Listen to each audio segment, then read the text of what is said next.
We are reading from the Yoga Sutras. This is our Yoga Sutra class number 15, and we will be continuing with the aphorism number 34 from the first chapter, and the topic, as you know, is pranayama. We are finishing this topic in two parts. So today we will try to bring this topic to an end. Just to remember what we discussed last time towards the end, we ended our discussion with the 6 steps that one has to follow to make pranayama a spiritual practice. I said that we have to remember that we are studying the Yoga Sutras, which is a scripture. It is meant for individual freedom from repeated rebirths and re-deaths. Over the years, people have reduced that importance to physical science. That is not bad if you have the direction turned towards spiritual freedom.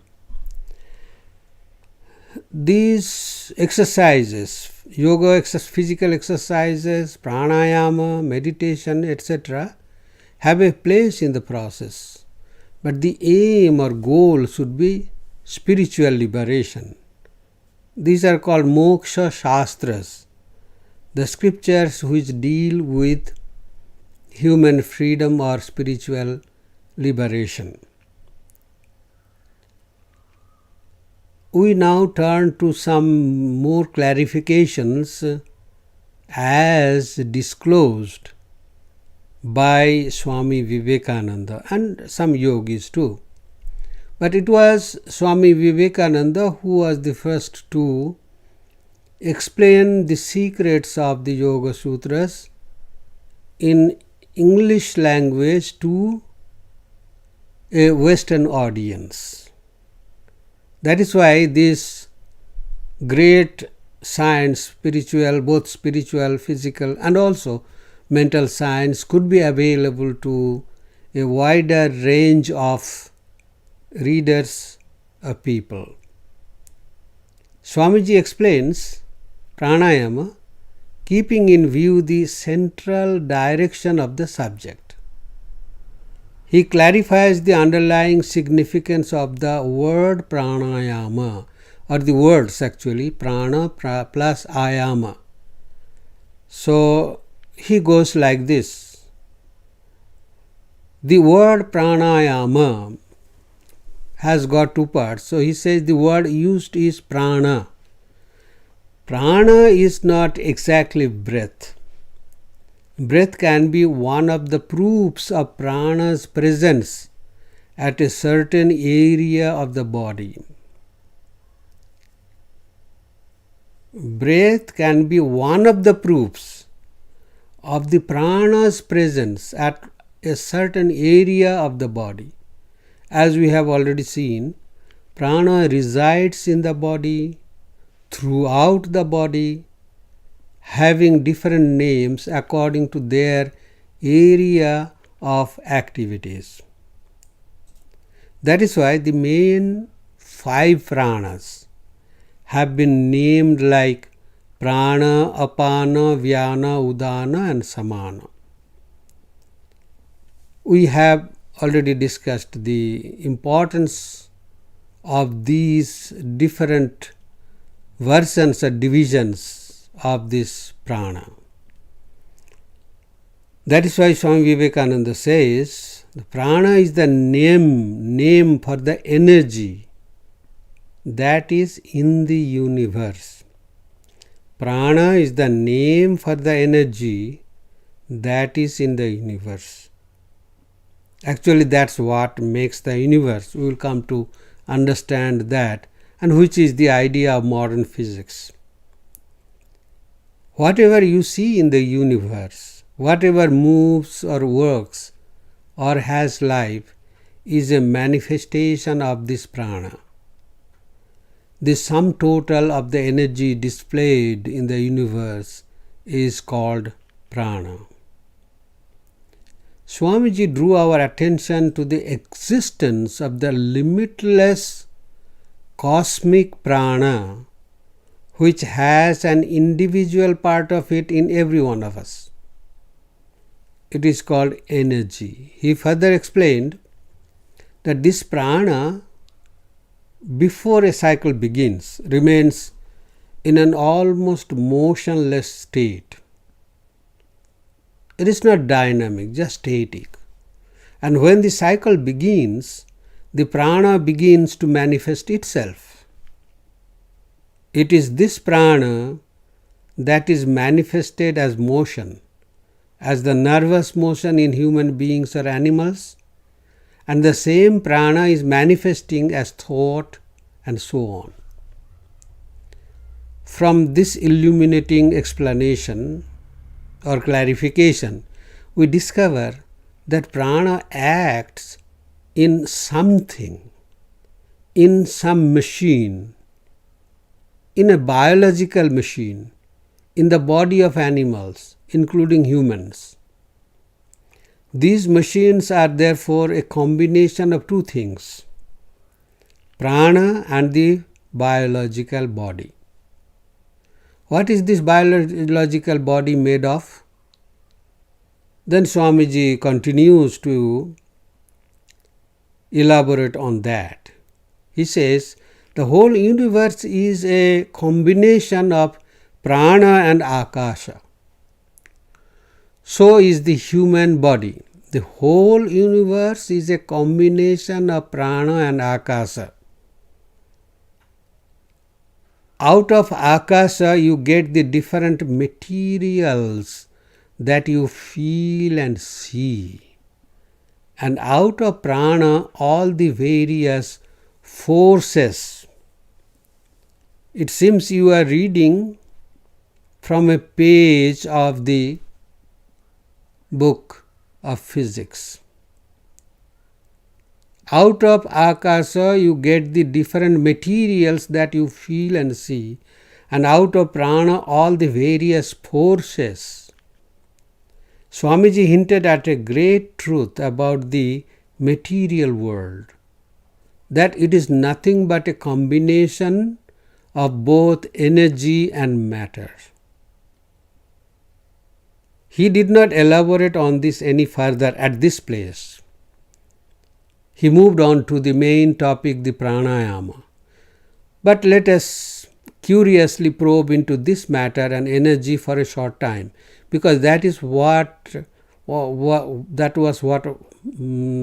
big topic, what Swamiji spoke with one scientist. Swamiji got acquainted with the famous Serbian-American scientist of his time, Nikola Tesla.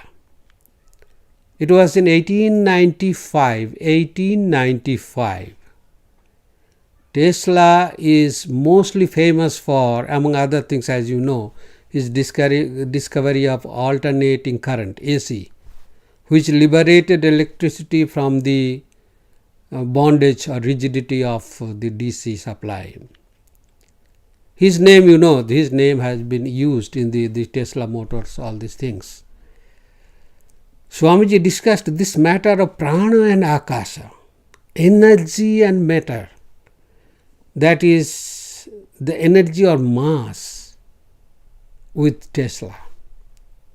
Swamiji was convinced that this discovery of the Indian spiritual genius of antiquity has tremendous potential for the future of physics.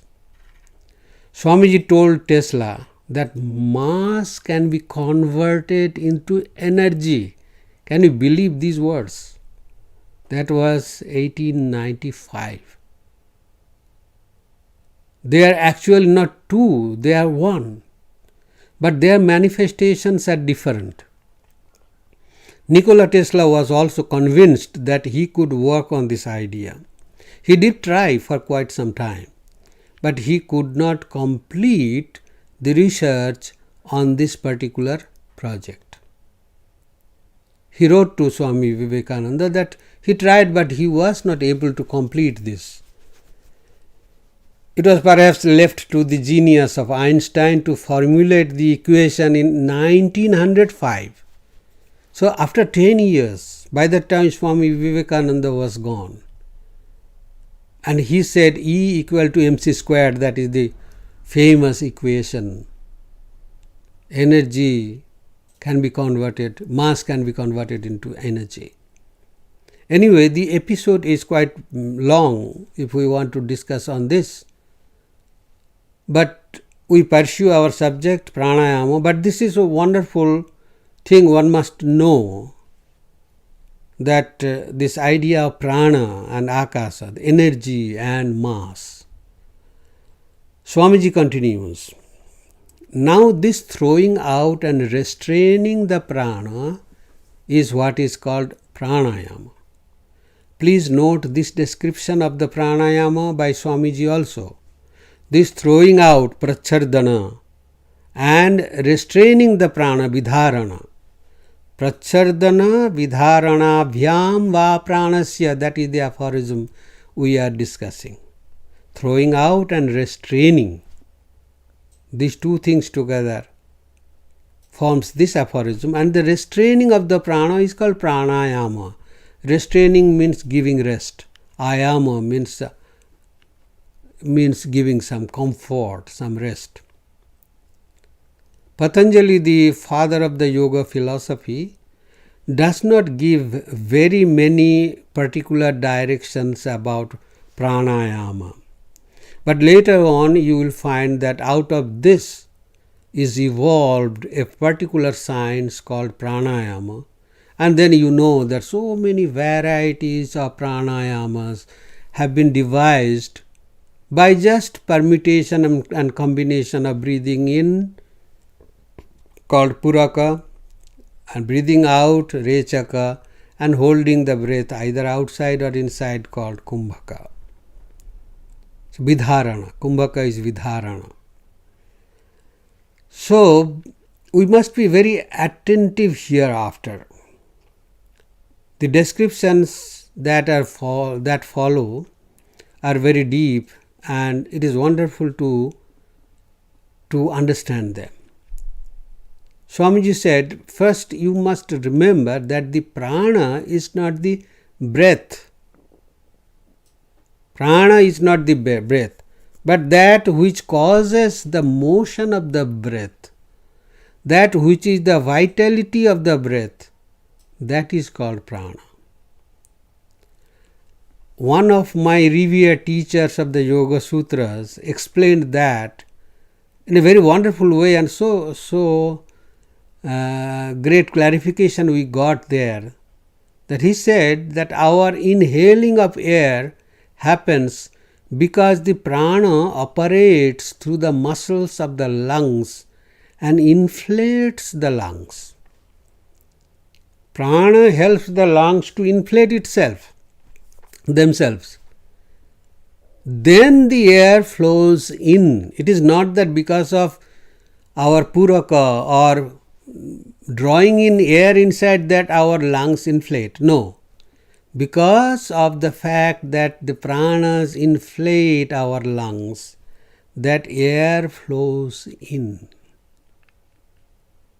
And exhalation is the opposite process. It is natural, involuntary. It goes by itself. We can see that it operates in our sleep automatically. We don't need to do puraka, breathe in air, but the lungs themselves inflates or deflates for the breathing to continue, and that happens because of the prana. In the Upanishad there was a question, when the body, physical body sleeps, by what this body remains awake? Then the answer was given that by the pranas. The pranas keep the body alive, awake. Swamiji said, The word prana is used for all the sense organs also. It is called for the mind, for the force, and yet we cannot call it force, because force is only the manifestation of it. It is that which manifests itself as force, and everything else in the way of motion. As force and everything else in the way of motion. So just see the wonderful explanation here, what is prana and then what is pranayama. Prana is already there, and it works even without our knowledge, without our effort. It works, it keeps us alive. And the pranayama is connected with that prana, not the breathing in, breathing out that we do voluntarily. It is an involuntary expression, manifestation of the prana which is behind. Swamiji then connected the prana with the mind and shed light on the concept of psychosomatic phenomenon. He says the chitta, the mind stuff, is the engine which draws in prana from the surroundings. Now see, another clue we are getting here. And manufactures out of prana the various vital forces. There are different names of the prana. Prana, apana, vyana, udana, samana. And it expresses as thought, as will, and all other powers. By these processes of breathing, we can control all the various motions in the body and the various nerve currents that are running through the body. First we begin to recognize them, and then we slowly get control over them. Then Swamiji moved on to the flow of the energy in and through our body. That energy can be collected from outside, from the universe, because we are part of the universe.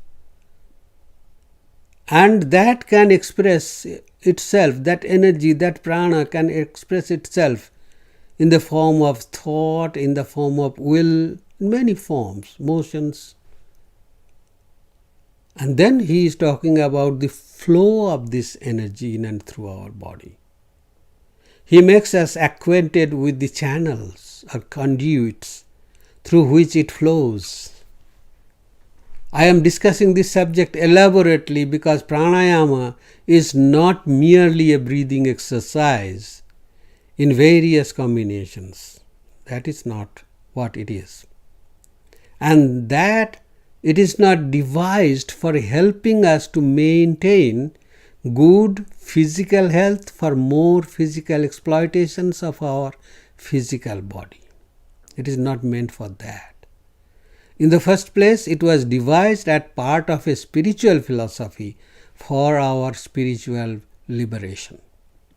And most importantly, it has been mentioned here by the sage Patanjali as one of the 7 alternatives to attain samadhi. It is one of the alternatives, one of the 7 alternatives. It is as important as that. Not just like breathing in and breathing out.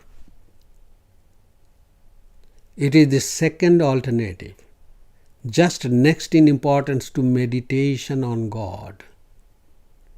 It is a serious subject, and it has a whole lot of meaning than just breathing. Just imagine a possibility. You are an enthusiastic practitioner of pranayama. You are getting great physical and mental benefits. That is true. Years later, you have time to know about the underlying spiritual implication of this pranayama. You discover this. Then you might be lamenting that there is no time to use this chance.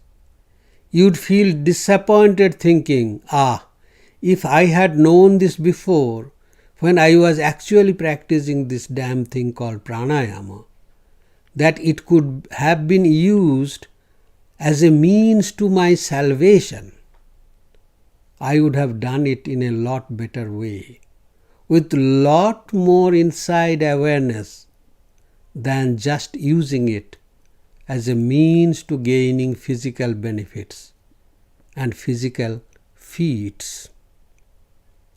That would be hard to digest. Anyway, Swamiji continued. The later yogis considered that there are three main currents of this prana in the human body. One they call Ida, another Pingala, and the third Sushumna. We will go slowly about this. You have heard about this many times, but let us try to understand some more dimension about these three nadis, Ida, Pingala, Sushumna, Kundalini Yoga. Pingala, according to them, is on the right side of the spinal column. It does not matter, because afterwards, as I would explain, these names do not matter, because Pingala right side, Ida left side, but I don't know why we should keep those names on the right side or left side. Anyway, and the Ida on the left side, and in the middle of the spinal column is the Sushumna. That is an empty channel. Ida and Pingala, according to them, are the currents working in every person.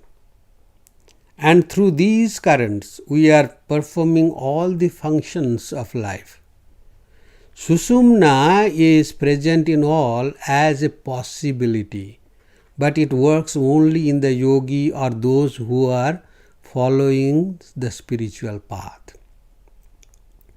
I have quoted Swami Vivekananda's clarifications almost as they are. We have also some references from successful spiritual seekers who practiced the Kundalini Yoga and left the accounts of their journey through this psychological world of the nadis or the channels, the Ida, Pingala and Sushumna. Some others experienced this awakening of the Kundalini as a result of japa and meditation, japa of mantra and meditation. Holy Mother has said, by doing japa one can awaken the Kundalini in the spiritual sense. As we have learned from Swami Vivekananda, Ida and Pingala are the channels that direct our energy or prana to the physical body. So far, I could not find any clear explanation if these two channels, Ida on the left side and Pingala on the right side, have functions separate from each other to perform. I don't know why these two names are different. Up till now I did not find that. It is however clear that during challenging physical need, the energy or prana flows through both these channels and supplies sudden burst of physical energy to our physical body.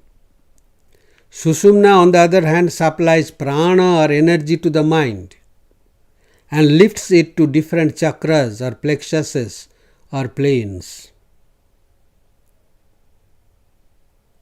Some Swamis of our order saw or rather had vision of this Sushumna Nadi and described it like a tunnel of mist or fog,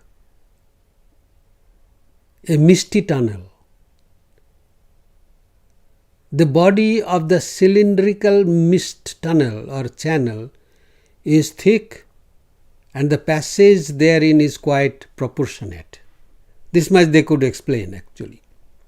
This tunnel, together with the prana, helps the mind to ascend or rise through it to different chakras until the mind reaches the top of the head called Sahasrara. Sushumna is the spiritual channel. So as I have said, that they have seen it as a cylinder made of mist or fog, and there is a proportionate hole running through it.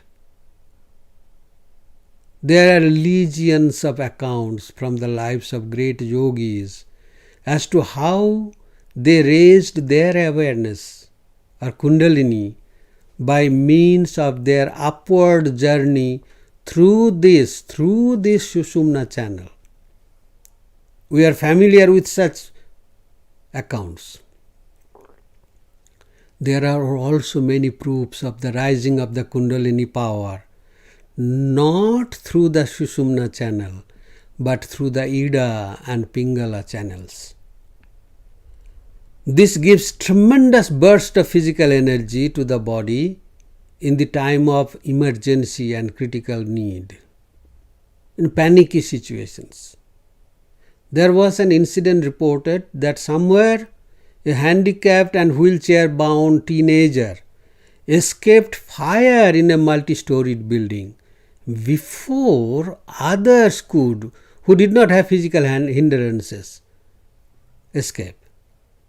This teenager left his wheelchair where it was in the room and escaped before others, negotiating the staircases to a safer place quite far away from the burning building. So far as I remember, he was not living on the ground floor, he was living somewhere above. Another incident is from one of our monasteries. In Haridwar, in the north of India, we have a general hospital run by our order, by our Swamis. In those days, the Swami in charge of the hospital was Swami Kalyananandaji, a disciple of Swami Vivekananda. This Kalyananandaji used to be called as Kalyan Swami.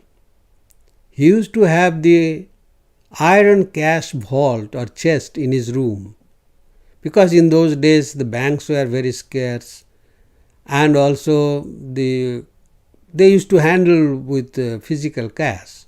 So they used to have very, very strong chest in their rooms.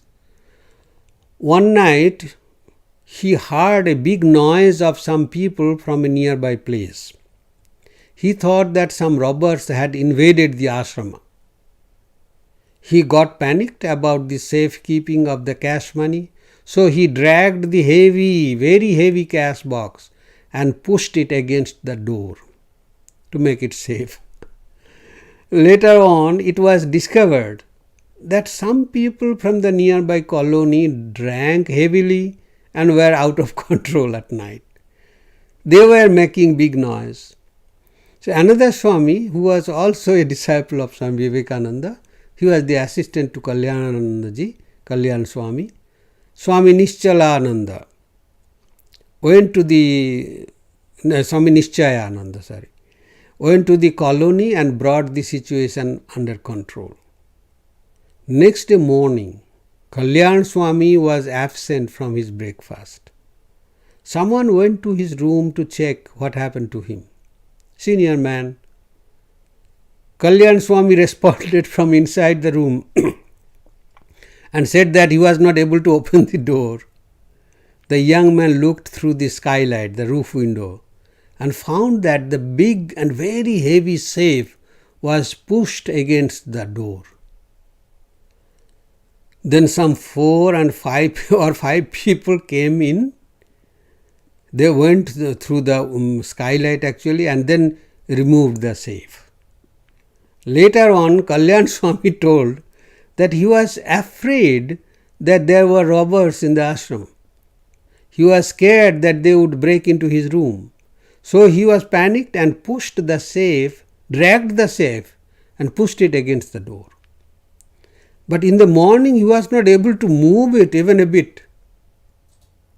that shows that the Kundalini energy flowed through the two worldly channels, Ida and Pingala, and created so much energy so that he was able to move that heavy iron safe up to the door. So let us now take a short diversion to better explain and understand what Swamiji is going to say next. There is a branch of neuroscience called contemplative neuroscience, founded by Dr. B. Alan Wallace. With the help of this method, we can learn how our brain works when we think of ourselves. Throughout the day, maybe throughout our life, we are thinking of others. Not for a good cause or for a good reason maybe, but we are busy thinking of others. Even breaking our head how one should behave properly, others should behave properly. All this nonsense go there in our mind. So when we think of ourselves, what happens, what changes happen in our brain? That is the question of contemplative neuroscience. That is the question in meditation and concentration also. After Swami Vivekananda's original explanation of the Yoga Sutras, the following important concepts of neuroscience have come to the fore. They have three things very important about the mind-brain, mind-body connection. One is neuroplasticity. This is simply called adaptability or flexibility to adjust to a new situation. The connections between the neurons are not fatally predetermined, not permanently fixed. We can rewire the connections the way we want. This plays a vital role in the study of changing our lifestyle, that is, changing our old habits or developing new ones. The brain helps us in our effort for a change. Number 2, they call it epigenetics, which means not controlled by our own genes or genetic codes. Our habits, our regular practices do not depend on our inheritance. Like, for example, I am not going to be an alcoholic simply because of the fact that one of my parents or both were alcoholics. It is outside the control of the inherited genetic codes. That's a great relief indeed. And number 3, they call it bidirectional or both-way communications between the mind, brain and body. Between the brain and the body. There are massive bidirectional pathways between the mind and the body. Psychosomatic, that is what we say. It has long been discovered by medical science that the brain controls the body.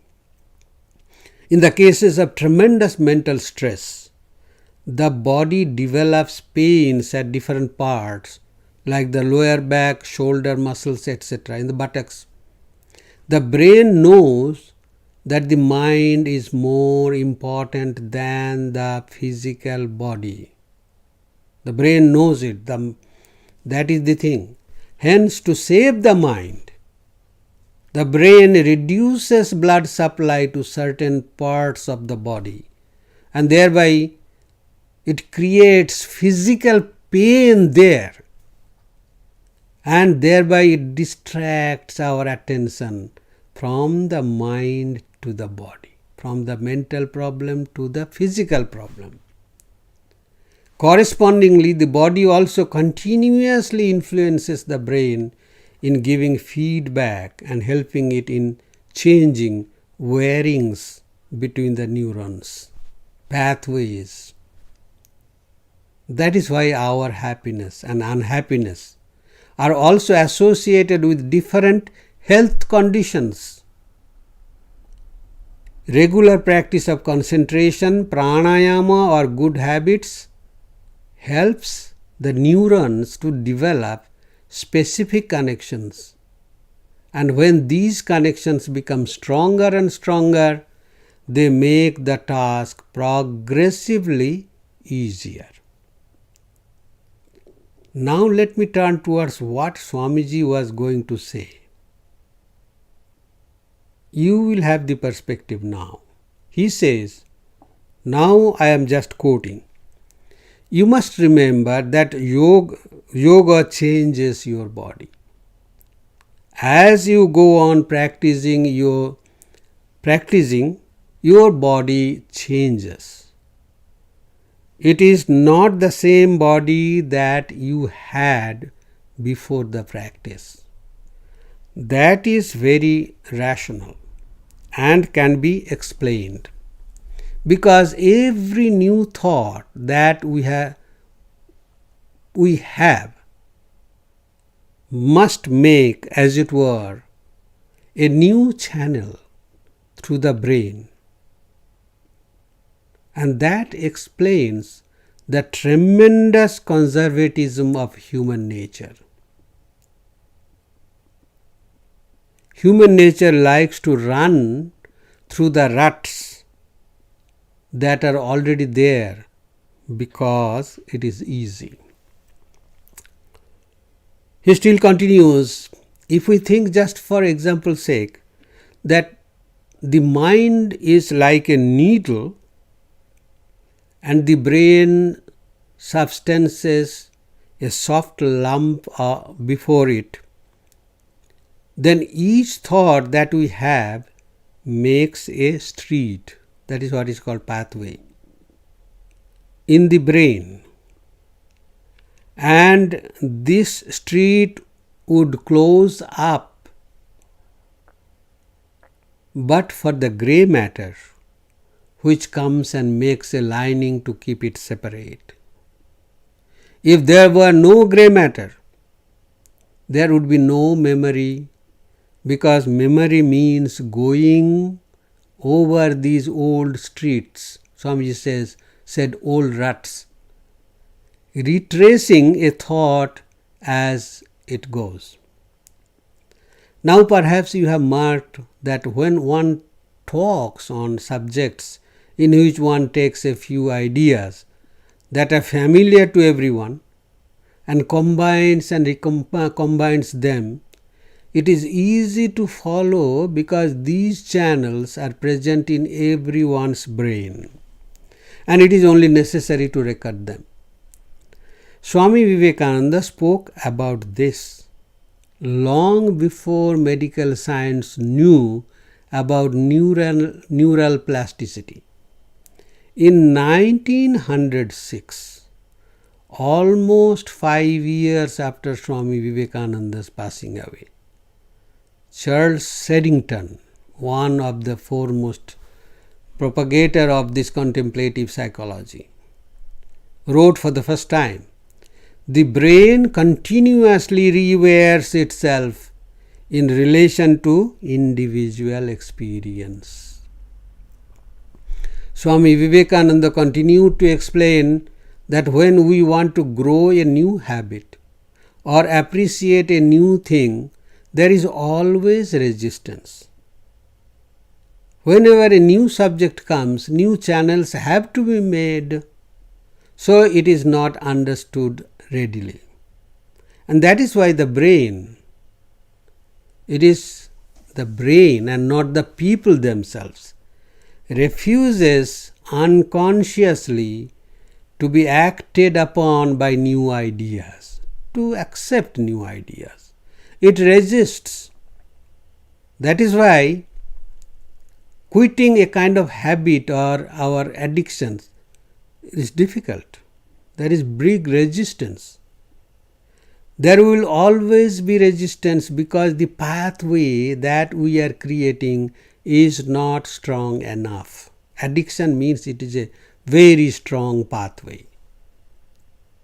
So, we have to develop counter habits to remove or wipe out these strong pathways.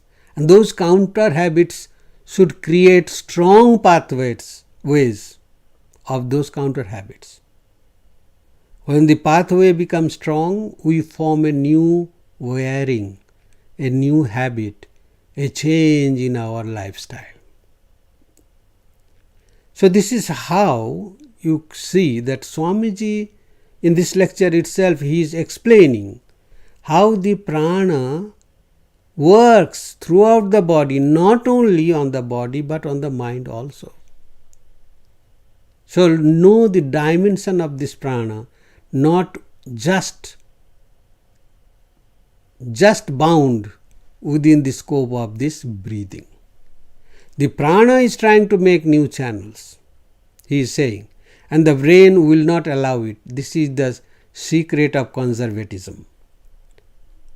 Commitment to traditional values and ideas with opposition to change or any innovation, that is what is called conservatism. We become traditionalists. The fewer channels there have been in the brain, and the less the needle of the prana has made these passages, the more conservative will be the brain, the more it will struggle against new thoughts. They say traveling broadens the mind. It is because when you travel from one place to another place, first thing you know that the world does not end with the geographical boundaries of your own country. It extends beyond that. And then you know there are people living beyond your boundaries who are also people, maybe with different culture, different food habits, different color, different sizes. And as you go further and cross many such borders, then you learn to appreciate that other cultures, other food habits, other sizes, shapes, colors, they too are valid. They too are valid and necessary. So therefore, the more you travel, your brain makes more such channels. And then you do not become a big conservativist. You start becoming more liberal, more universal. You start appreciating more. The more thoughtful the man, the more complicated will be the streets in the brain, and the more easily that person will be able to take new ideas and understand them. That is the same with every fresh idea. We make a new impression in the brain, cut new channels through the brain stuff, and that is why we find that in the practice of yoga. It being an entirely new set of thoughts and motives, there is so much physical resistance at first. That is why we find that the part of religion which deals with the world side of nature is so widely accepted.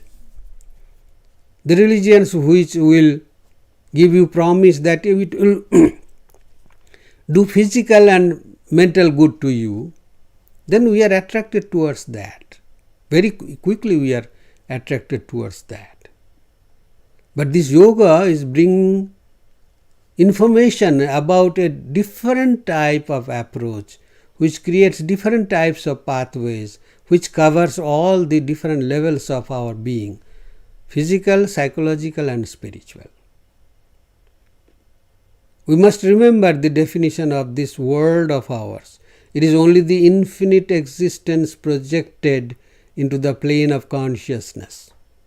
A little of the infinite is projected into consciousness, and that we call our world.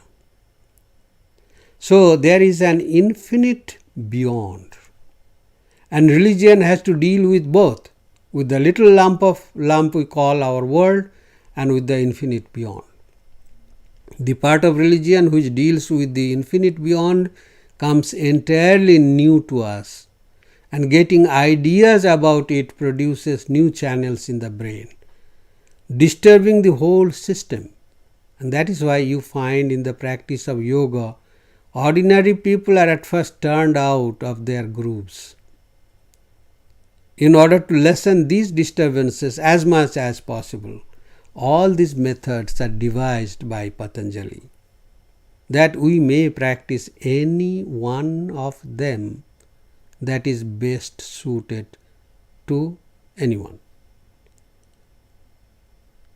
Next time when we start with our practice of pranayama, when we get so much information, then let us bring in this awareness about what deep secret the simple breathing exercise holds in its womb. It can make you free also. It is this freedom which we are all searching for without knowing the goal of our search. This is the second alternative. This is the second alternative way to our attainment of asampragnata samadhi. That is what is called pranayama. So we move on to the next alternative. This much is about pranayama.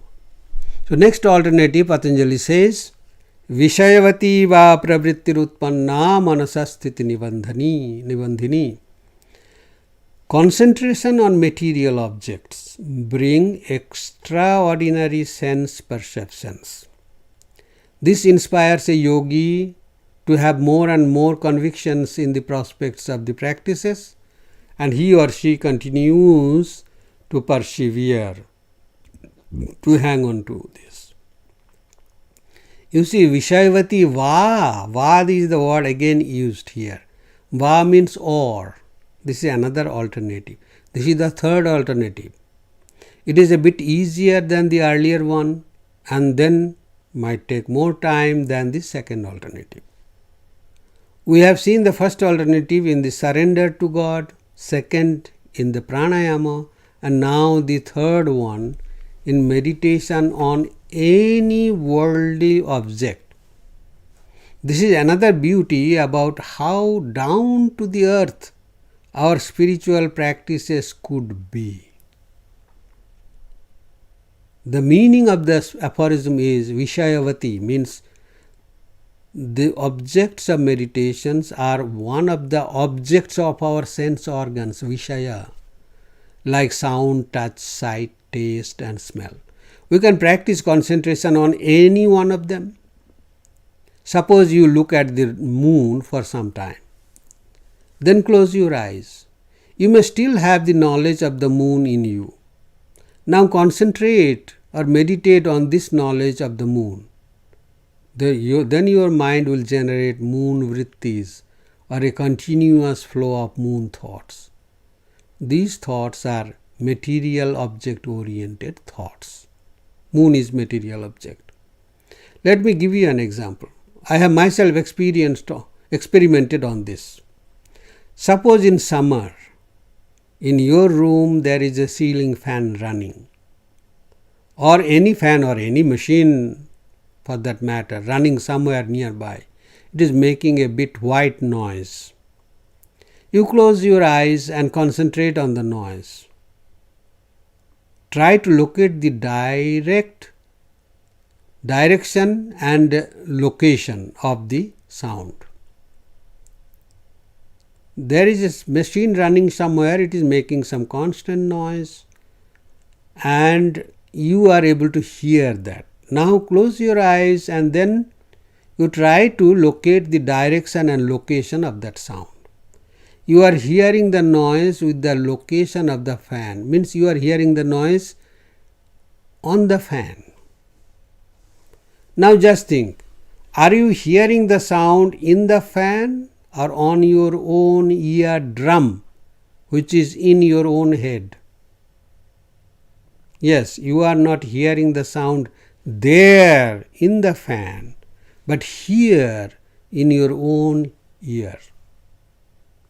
Now concentrate on this sound and your eardrum.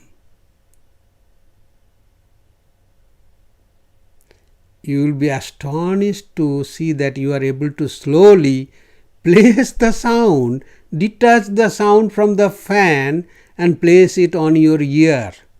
It is as close as that, on your eardrum, not there on the fan. That is the source of sound, but you are hearing on your eardrum, not on the fan. See the difference? Now extend this concentration to practical use. Suppose you are sitting in your room, everything is quiet, you hear a car coming towards your house, running on the road that passes by your home. Concentrate on the sound. You know about the Doppler effect. It is an effect about an increase or decrease in the frequency of sound, light or any other wave as the source and observer move towards or away from each other. You will hear the sound increasingly louder and then it will gradually decrease as it drives away from you. Follow this sound with concentration. That a car is coming towards your home and slowly going away. Follow this sound. You will be able to hear the sound for a long time than earlier you could do. With practice, you could really follow it for a long, long time. And after some practice, you will be able to distinguish or separate the noise of this your car from other cars that have followed it. Great experience indeed. And that is the power of just crude concentration. Very crude concentration. We may take this experience a little more inside our body into the mind, as I have said. Take for an example, suppose you look at the picture of any god or goddess, say the picture of Sri Ramakrishna for some time. Then close the eyes. You have a knowledge of the figure of Sri Ramakrishna. How he is sitting, how his hands are placed on the legs, etc., etc. This is called jnanam or knowledge. This knowledge has been acquired by seeing an object outside yourself. Now you can leave it at that, not going further with it. But you try to dwell on the knowledge, close your eyes, try to see the figure of Sri Ramakrishna inside. Then the vrittis of Sri Ramakrishna will be created in the mind, the thoughts, the smallest unit of our thoughts. That is called vritti. So it will be created in the mind. You also create a flow of the similar kind of vrittis, which is called concentration. It is called concentration. So far so good. Now you try to add meaning to these vrittis. Like suppose you are repeating with the same kind of vrittis in order to create a flow of Sri Ramakrishna. Try to add the meanings. Like his figure is so wonderfully peaceful. The eyes are so indrawn even though they seem to be half open. The ideal he represents is so universal and he is my savior. Just one more step. Add the meaning that these different thoughts about Sri Ramakrishna are not separate from each other because they are of the same person. Now I have converted Sri Ramakrishna into an ideal, and hence the flow of vrittis has become a flow of one idea which is meaningful. This is how a meaning is added to mere vrittis. And this converts ordinary concentration into meditation. Or according to the Yoga Sutras, it is the same as the very first alternative called Ishvara Pranidhana, surrendering to God. A short course of this meditation has been advised by the yogis.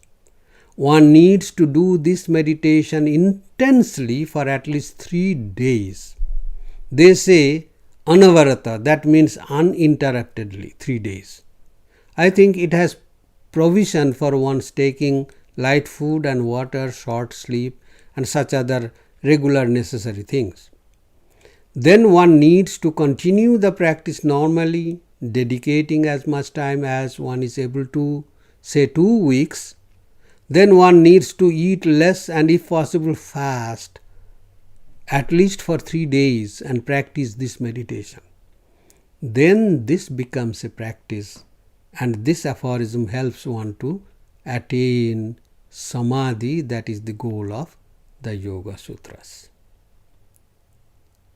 We will continue with this for a little while more, but for today we end here because our time is up. We will end this with chanting of Om once.